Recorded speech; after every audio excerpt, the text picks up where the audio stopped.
Welcome to Stories of Impact.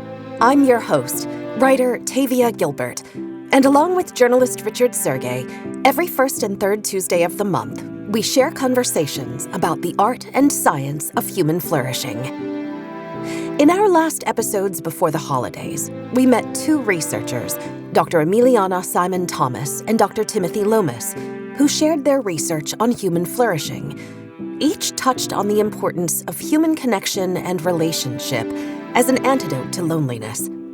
In our first episode of this new year, we continue that conversation, this time by exploring the unique role of chaplains and how their purpose is to keep the people they serve from going through painful times alone. If you're like me, the first thing you think when you hear the word chaplain is that it's synonymous with pastor or minister.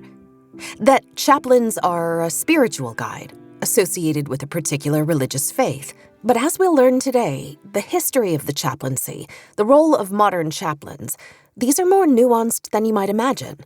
In fact, chaplains are found in some pretty surprising places, including seaports. Chaplains talk about coming alongside, especially the port chaplains. I think it's a metaphor related to water and the sea. But good chaplains come alongside. They approach with care. The chaplain can always be sent away. There's no one who's ever required to see a chaplain. And most of what they do is listen. They ask some questions. They bear witness. They hear, they see, and they support people where they are in the mess of our lives. Dr. Wendy Cadge is the Barbara Mandell Professor of Humanistic Social Sciences at Brandeis University and the founder of the Chaplaincy Innovation Lab, which supports, educates, and expands the vision of chaplains everywhere. When most of us think about chaplains, our understanding is largely informed by the past. She says, the term itself, chaplain, is historical. It's absolutely Christian-infused. Chaplains were historically white Christian men. However, Dr. Cadge adds, not only are more women and more people of color than ever serving as chaplains, they now include people from all racial, religious backgrounds. In general, in the United States, people think about religion as being institutional and spirituality as being more about how people find meaning and purpose. Not much of what chaplains do is religious with a traditional kind of flavor, with a capital R. It tends to be more about questions of meaning and purpose. And to me, what chaplains do that's unique, what's their special sauce, is being able to engage with people around those questions of meaning and purpose. So very rarely are chaplains prescriptive. They're there to listen and support and to partner, to be alongside someone as they make or figure out how to make decisions or move forward in the midst of whatever their current life situations are.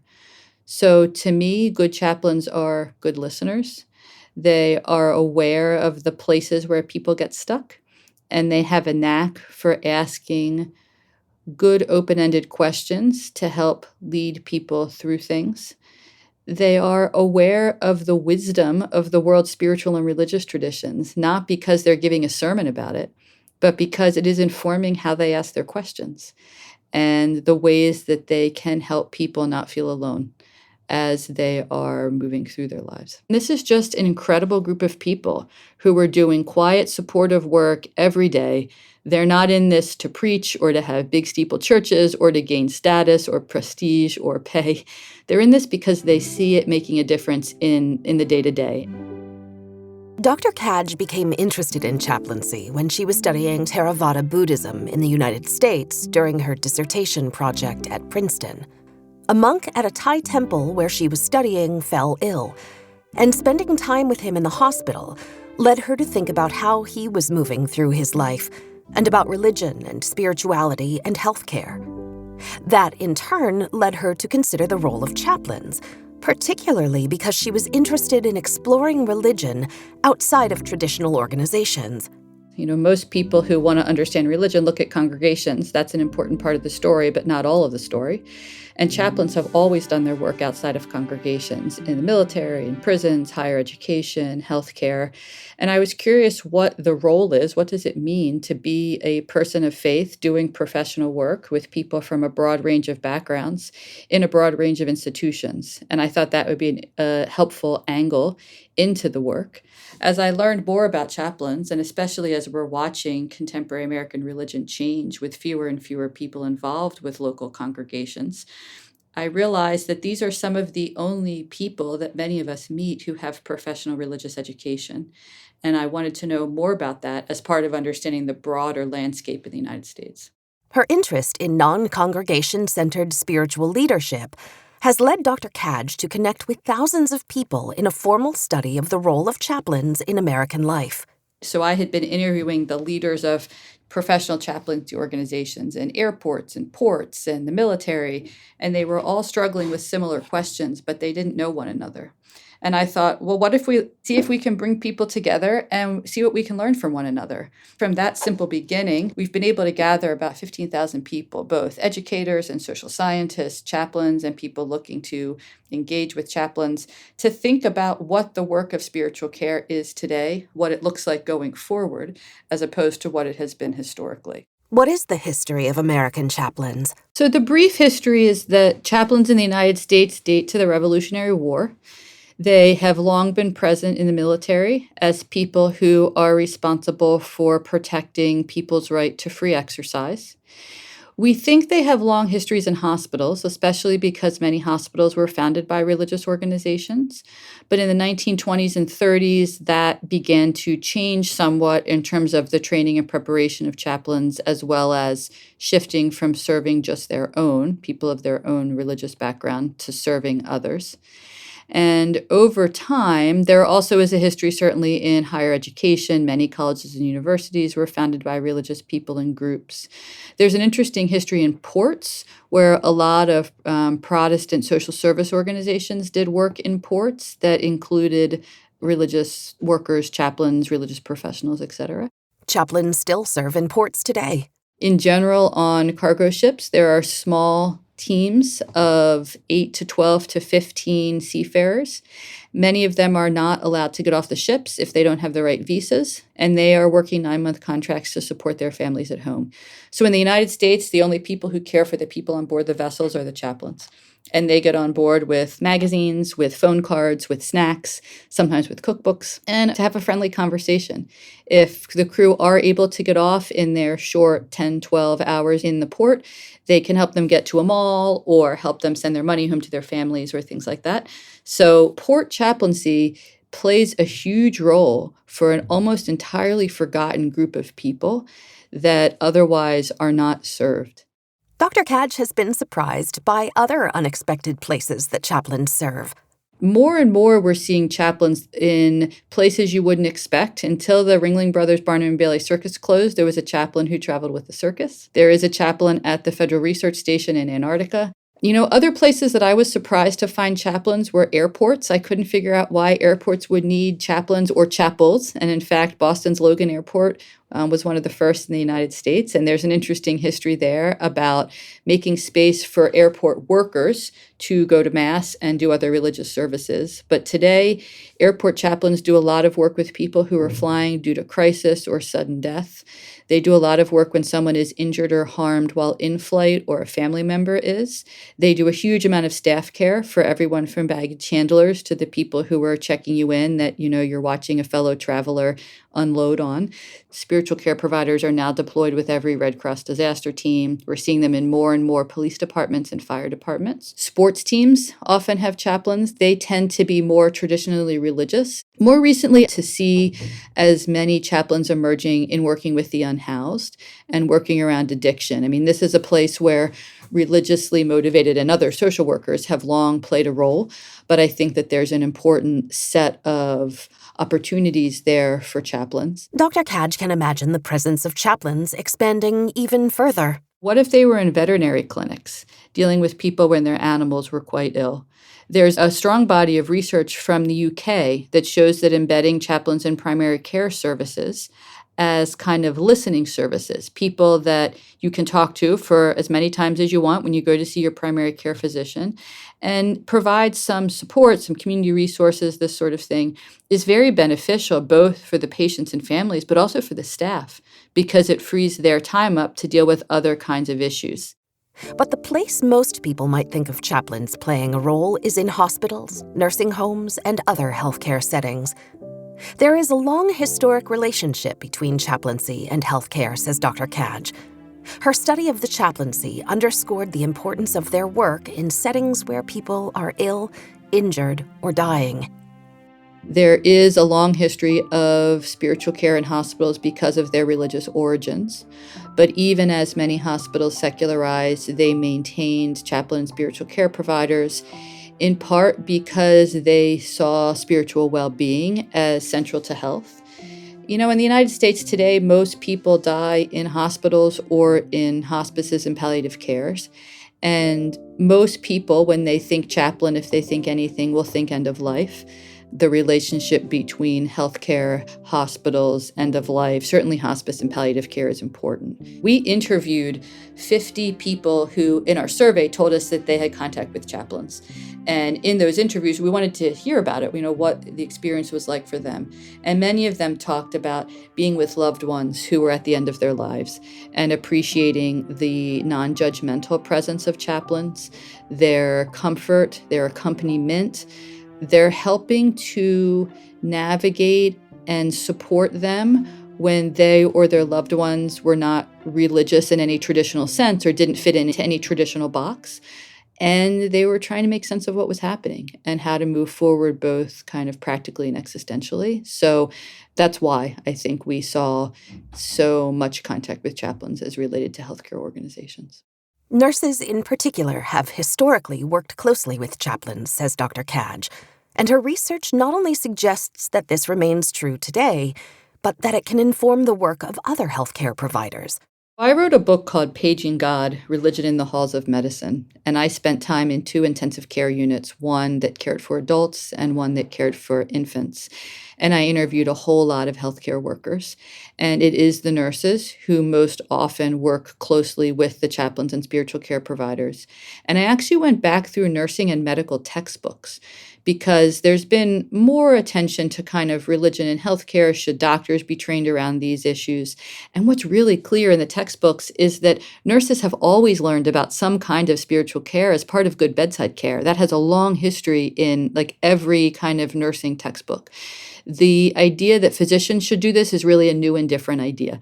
They don't have that long history. And so I think nurses are often providing some spiritual care on their own or alongside chaplains, especially at the end of life. That's part of the history of that field and of their doing of that work. The COVID-19 pandemic brought the work of chaplains in healthcare and end-of-life settings into greater public view, says Dr. Cadge. And I got a lot of calls from reporters during this period, asking me about whether, how, why chaplains were running toward the dying. And I would repeatedly say a few things. One, chaplains don't run. They walk, maybe urgently, but they don't run. That's not part of being a supportive presence and coming alongside. Second, I would say chaplains have always been there, and they've always been doing this work. But the light wasn't turned so that they could be seen. And that's okay. But that as chaplains work across the nation's healthcare organizations, they're in more than 2/3 of American hospitals, hospices, palliative cares, they've long been doing this work quietly and on the edge.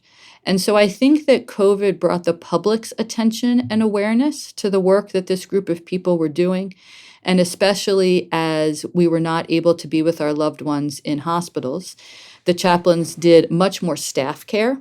They also did a lot more kind of mediating between people who are hospitalized and those who were not, with iPads and phones and other ways to try to help connections. So I think that COVID raised the awareness of chaplaincy and spiritual care in the public understanding.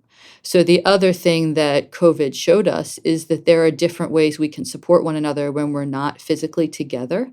And that really opens a lot of possibilities for the work of spiritual care and chaplaincy in places where that kind of being together isn't possible because of geography or distance or age or any number of things. So I think it made a difference in public awareness, in the opportunities for different ways of providing spiritual care. and also in chaplains looking to one another for support. Despite the importance of chaplains' work, especially at the end of life, there are existential questions about the chaplaincy. Even though chaplains are not necessarily Christian, they may still primarily be thought of as aligning with the Christian church, and the number of Christians has been steadily falling since the 1990s. If recent trends persist, less than 50% of the American population will identify as Christian by the year 2070, according to the Pew Research Center. Will this impact how people view chaplains? Dr. Cadge isn't sure. So it could be that as more traditional forms of religion fade, people are less interested in religious leaders in general, and so don't have any interest or kind of cultural familiarity with reaching out or being in contact with the chaplain. It could alternately be that as fewer people have local religious leaders, and they're in a hospital emergency room or in a disaster setting, and they're looking for support with life's kind of big questions of meaning and purpose, the only sort of religiously trained person they may have access to is a chaplain. And part of what we're trying to understand is what's actually happening, and whether the opportunities, the need for chaplains, the places and ways they do their work expands in the future because of a gap left by the declines in traditional religious life, or whether it declines along with traditional religious life is an open question. In the United States, says Dr. Cadge, anyone can become a chaplain, which obviously broadens the professional opportunity to do this work. In reality, in the United States, we have a free market, an open market for religious identity and practice, and anyone can decide that they're a chaplain. However, some American industries still limit who can be a professional chaplain, and that can be problematic, says Dr. Cadge. You are not currently allowed to work in a federal chaplaincy position, that's in the military, the Veterans Administration, or prisons, without the endorsement of a religious organization, which is complicated. And so if you don't fit into one of the military's 23 or 25, I can't remember, religious groups that they recognize and allow to endorse, it's not possible to become a military chaplain. And that concerns me. It concerns me because with 30% of our young people not affiliated, and many of those young people enlisting and going into the military, I worry about them not having a spiritual or existential guide that has experiences similar to theirs. That is not to say that Christian chaplains can't serve the unaffiliated. I'm not saying that at all. But I think, to me, the separation of church and state and protecting free exercise is recognizing that what counts as spiritual or religious or free exercise is broader than perhaps how the founders initially imagined it. And I think that there's a reason to create space for a broader range of chaplains to do that work. That hasn't been an option, and there's been a lot of political heated debate about that. So that's a place to grow. So what does she see as the future of chaplaincy? Increasingly, chaplains are called spiritual care providers. That term is a bit more open and a bit more accessible.